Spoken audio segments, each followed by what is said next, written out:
Raudales. Maricarmen was born in Honduras. She was educated in New York City for elementary school when her father was working for the United Nations. She's been to McGill and has a BA in communications from McGill. And from the University of Syracuse in New York, she has an MA in international relations and an MA in public administration. So this girl's been around. Maricarmen spoke to us 2 years ago in her role as the Director of Programs for Health Partners International of Canada. Today, she's going to speak to us as the Executive Director of Program Services at the Montreal Booth Center. She's going to be speaking about the particular challenges and I would dare say the adventures involved in managing the Booth Center during the COVID outbreak. So without further ado, Maricarmen, I'm going to pass it over to you, and if you have any issues sharing, I hope you do better than I did. I'm going to mute everybody, Maricarmen, just before you get started, and then you'll just have to unmute yourself, okay?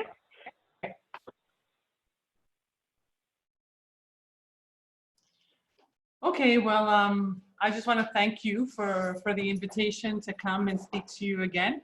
I did come before as also director of Booth Center about a year ago, but it's always a pleasure to come and meet with your club. In fact, it's a shame we can't be at that beautiful Victoria Hall, where you have great food and it's a great place.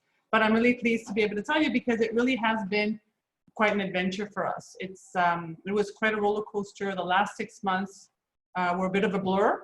We were finally coming out of it, and now, as you all know, well, we're code red. We don't know what to expect next. But I'd really like to share what happened, and I have a little PowerPoint. Somebody correct me if I'm wrong. I'm gonna do share screen first, and then I select my window, right? Okay, I'll try. Correct. Okay, so voila. Oh. There we go. We can see it. Okay. Once you start it, it'll expand to the full page for us. Why is it not? Oh, voila. So voilà, there you go. Good. So living and coping during the COVID-19 pandemic. That has been, this is my presentation. So just for a little bit of context, and not everybody knows what the Booth Center is. It is a Salvation Army transitional housing program for adult men who are homeless or at risk of homelessness. So on an average month, we have 205 rooms, but we have an average of about 180 residents that are usually in the center, and they're distributed amongst 3 floors. There's a main floor and then bedrooms on one floor and another and another. And they're all private rooms with a sink inside, but there are shared bathrooms, a shared smoking terrace, and a cafeteria. So they do have to share spaces, and we provide 3 meals, snacks a day. What's particular about the Booth Center, particularly unique, is that we have 3 different clienteles in the same building. So we have an addictions program, which actually now has added, which is called L'Ancrage, and it now has a social reinsertion follow-up program called the Delta. And that's certified by the government, the Ministry of Health. And we also have a mental health program, which is about 45 men in the building. And it's for people who have really severe mental health problems and like significant schizophrenia. So we provide monitoring of medication, distribution of medication. We just make sure that the men are stable. We work with a treatment team outside the center that collaborates with us with the treatment of these particular men. And then we have a larger group, which is just the men who, for one reason or another, have lost their home or if they weren't here, they would be on the street. So, and that's le gouvernail. So that's the context of where we're at. So the beginning, we were all there on 11th March 2020, the WHO, World Health Organization, declared COVID-19 a pandemic. Up to that point, we were hearing all these stories, what was happening in Europe. We were kind of following it, but it hadn't been declared. Then it was declared. So 2 days after, we met with all our residents, because I think all of us had started to take some measures, very slight measures in early March as we saw things happening. But March 13, we met all our residents and we told them this is a pandemic. These are the measures to take. And we gave them a communique with some real clear guidelines as to the hand washing, how to hand wash, how to cough into your elbow, those early messages and instructions that were given by the government. 2 days later, that was a Friday. On the Monday, we had a meeting to really get hit the ground running because we thought we needed to make some serious changes in the place. And then each week, as public health increased restrictions publicly, we did the same, because at the time we were just preventing. So what did we have? We had ins and outs were restricted. We monitored at the entrance to control, are you going to go out for long? We started to increase our controls. We had a quarantine room was set up in our chapel. We set up a curfew so that the doors were locked after a certain hour. We started to distribute PPE, personal protective equipment. Somebody's knocking at my door. And available to staff. But at the time, as you recall, it wasn't mandatory. We just have them because at the time, Dr. Aruda said, oh no, we should, it's only for, oh, sorry, I really need to give this a second. So the masks were not mandatory, but they were available. Gloves were not mandatory, they were available. And of course, we started to start cleaning. We had actually the residents themselves organized into teams to do more cleaning and disinfecting of all the high touch areas that were in the building. And we had a nurse consultant because we really wanted to have someone who could guide us through what was going on, what was critical, what was less critical. So that was the beginning in the early days in March. So these are some images that we have, what it meant. We had signs of, wear your mask, how to, wash your hands, all these things that were made publicly available to everyone. We actually started hiring a team to help us on the weekends to have some cleaning. And so they came, they were all fully equipped and they did the disinfecting on the weekends. And then this is what our entrance looked like. Here we had no more, we were starting to control group activities. We had our Purell at the entrance, we had more Purell, and we had controls here. So that was, again, the early days. Then the booth center had an outbreak. What we feared. We had on April 11th, we discovered that we had 12 residents that had COVID. And by the end of that same week, we tested our employees and we discovered we'd have 15 employees with COVID. Our worst nightmare. So immediately, I'm very thankful for our M&A, Dominique and Glad, because when we saw this happening, we knew that this was going to go beyond what we are used to doing. We just don't know how to handle coronavirus outbreak in our building. So she put us in touch with public health authorities who immediately, got into action and started to tell us exactly what to do. So you see here, I'll show you, we had like full lockdown. There was no visitors. Nobody can leave the building. Residents were confined to their rooms because they shared bathrooms, because they shared cafeterias. It was very hard to control. It was like the whole place was considered to be in confinement, the entire building. So that was very challenging, and that's why the residents were confined to their rooms and to their floors. The staff could only work on one floor at a time. We closed all common areas, TV rooms, exercise rooms, and the cafeteria. So that meant that all meals and snacks all of a sudden had to be delivered to the floor. So we had to quickly just get in gear with that. We had cleaning and disinfecting of bathrooms and high touch areas had to be increased, and physical distancing, hand washing, that. Residents were all of a sudden requested to use masks at all times when they were outside their bedroom. That was a big challenge for many of them, as it has been for us. Those of us who have to wear masks at work, it's hard. Staff had to wear masks at all times, face shields if they were within 2 meters of a resident, and a gown and gloves when they were actually going into the bedroom or doing something that required even closer contact. Again, changes, very significant changes for us. Then we started to do daily monitoring and reporting of COVID symptoms, going room by room. And what was really a bit surprising to us is that at first, public health wanted us to keep the COVID positive cases here and just confined to the room. They only allowed us to refer cases that might have been sensitive, that the person had an underlying condition that could degenerate quite quickly, and we weren't in a position, we didn't have the staff to know how to handle it. So those people were referred to the Royal Victoria Hospital, and so that's how we work. And what was amazing is that the public health put together a multidisciplinary team for us. We had people from mental health, people who dealt with addictions. We had experts in infection control.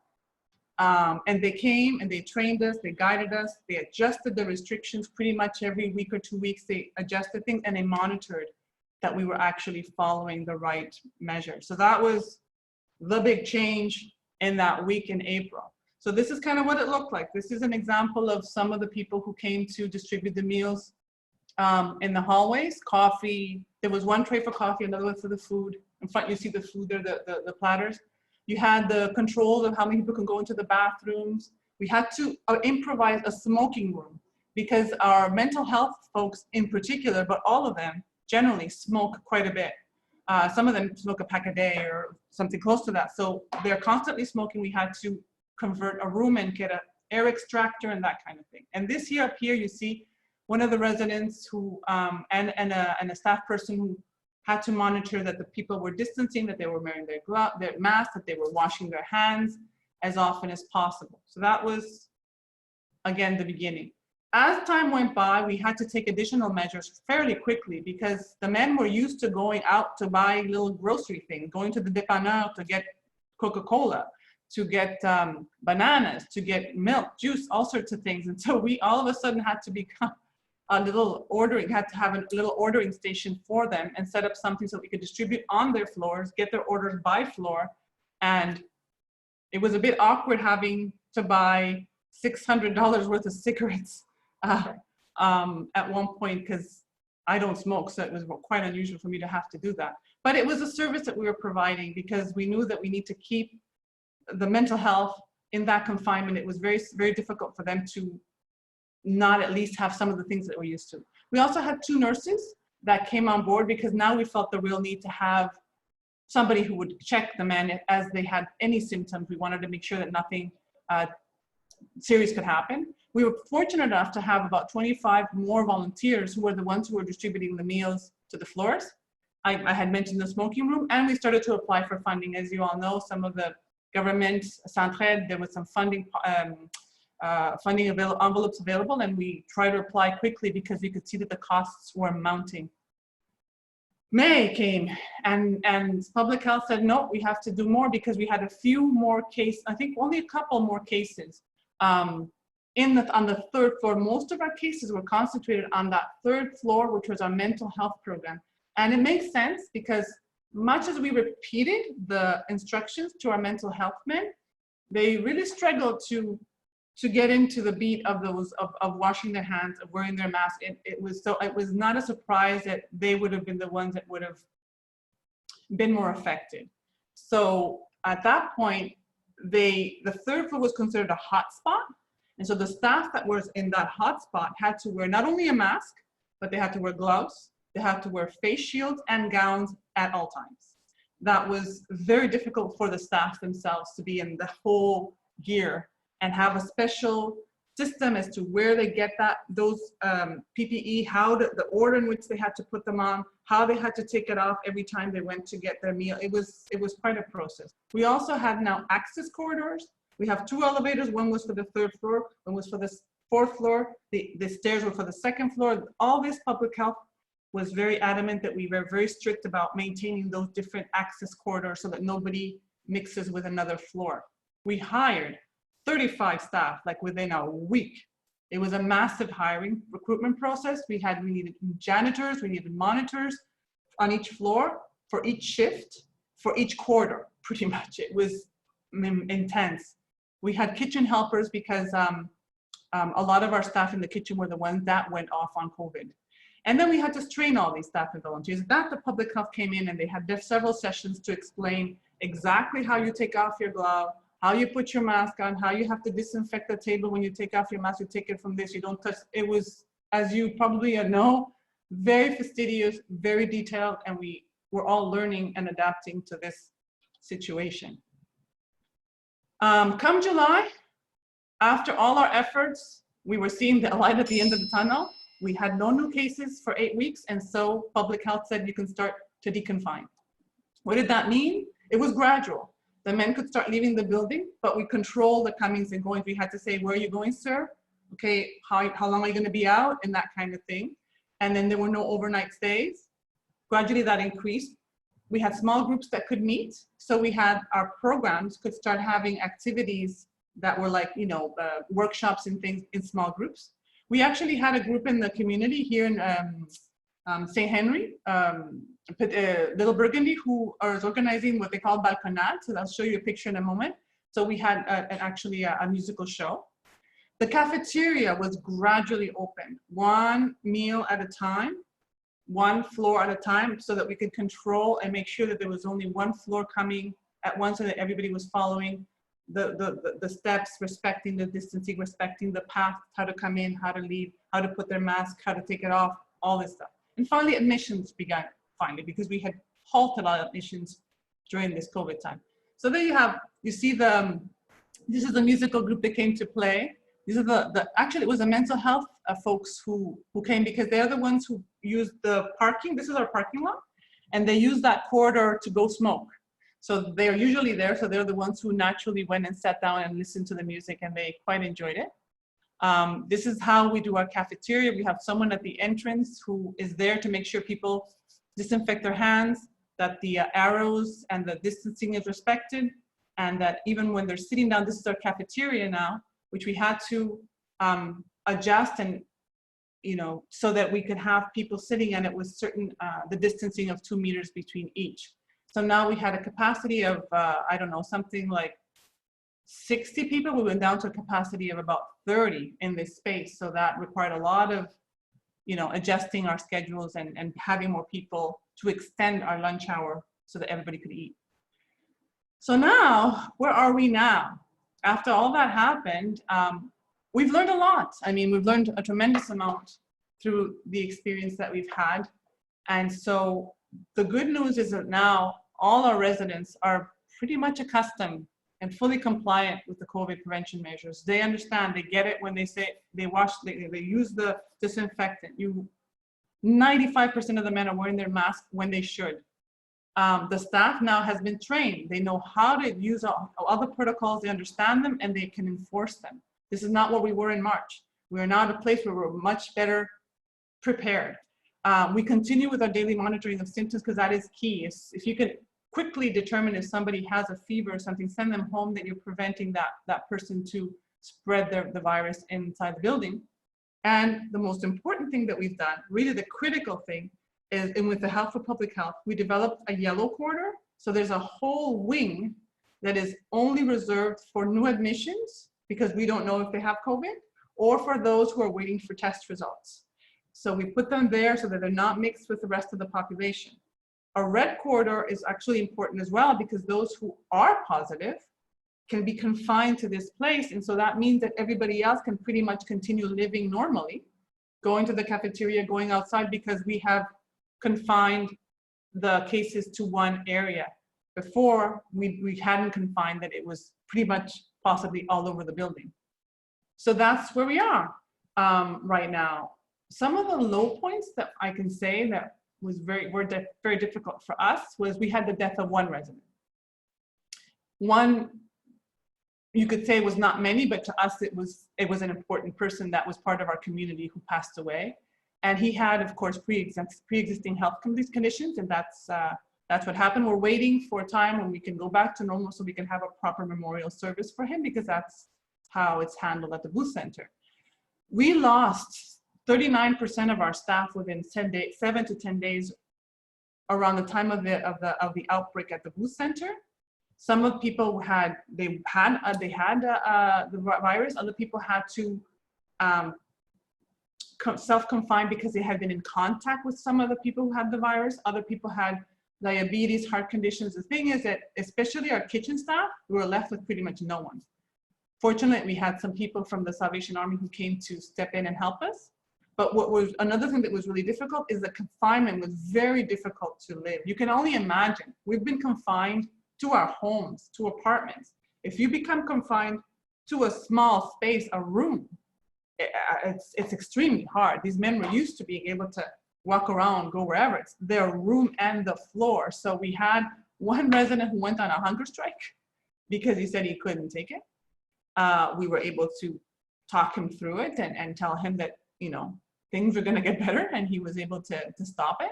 Another guy, he contacted a human rights lawyer and said, this is not possible. This is not, it's not humane to have us confined like this. And much as we explained, look, it's not us, it's public health, it's request prime that we do so we can get out of this, it was still very hard.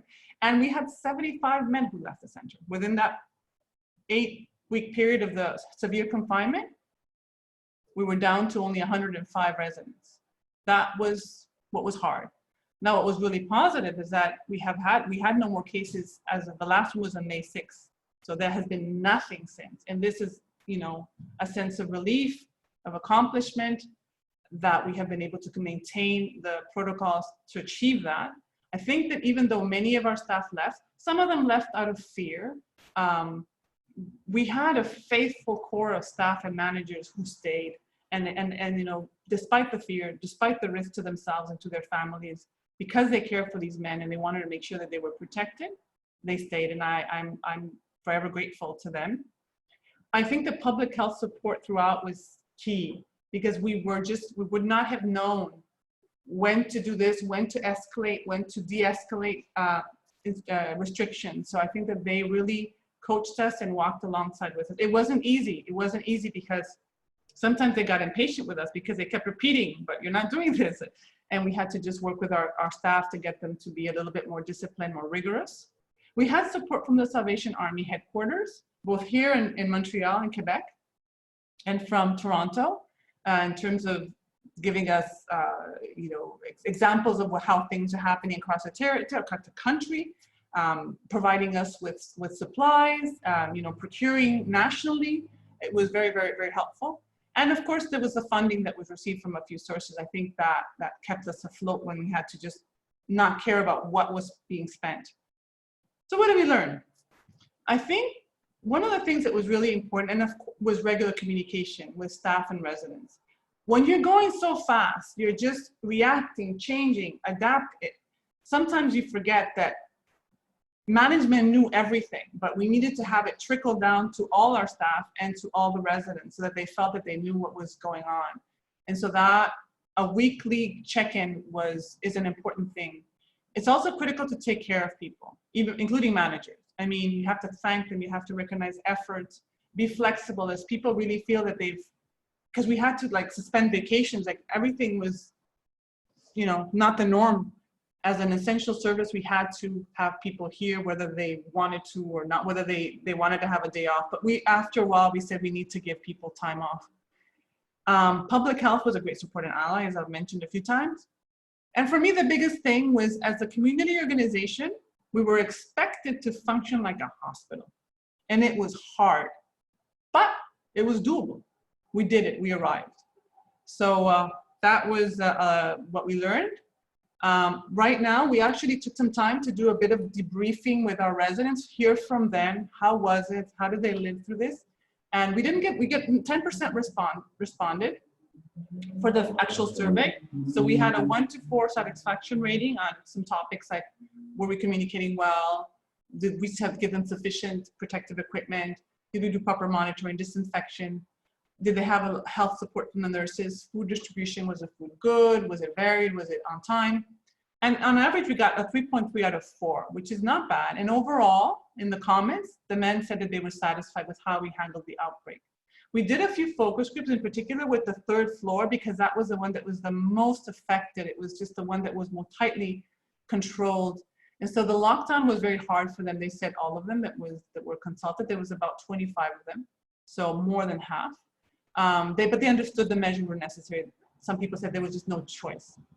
They appreciated the efforts that were made to protect them. But the hardest part was not being able to go out and walk. Like just that severe confinement was very hard to live. But just last week, wouldn't you know it? This is the team of, one person is missing, of the public health multidisciplinary team that was coming to see us sometimes every week. This is the mental health person. These are the 2 people who were experts in infection control. And this is the person who coordinated the team. The person from the addictions program was missing. And they came and they gave us a recognition for all the wonderful work that we did. They gave us flowers. We were impressed that the public health would take the time to come to the booth center and say, bravo. It was really cool. But actually, although this was very, very important, I'm just gonna leave you with one testimony from a resident, which to me matters even more than the flowers and then this public recognition. I'll just leave it for you to read it. Or actually, maybe I'll just read it. His name is Gary. He's been, anyway, during this difficult time of the COVID-19 pandemic, I would like to take this time to reflect on how lucky I am to be living at the Booth Center. Even though I have been confined to the building, I realize that it is for my own well-being and that of my fellow residents and staff members. After all, we are one big family, and what affects one person affects everybody. The sense that I'm living in a safe environment is to me of an utmost importance. Also, I appreciate the hiring of extra staff to deliver meals to the rooms, to increase cleaning and disinfecting, and to take care of all my needs. I sincerely believe that I am better off living at the Booth Center than if I was living anywhere else. Finally, the day will come when I will be able to go out and have somewhat of a normal life, and it is all thanks to the Booth Center and the exceptional care that they have taken of me, my neighbors, and their staff to keep the pandemic as much as possible on the outside of our walls. Thanks, God bless. So to me, that is the most amazing thing. That is why we did it, for a testimony, for a response like that. And that's my presentation.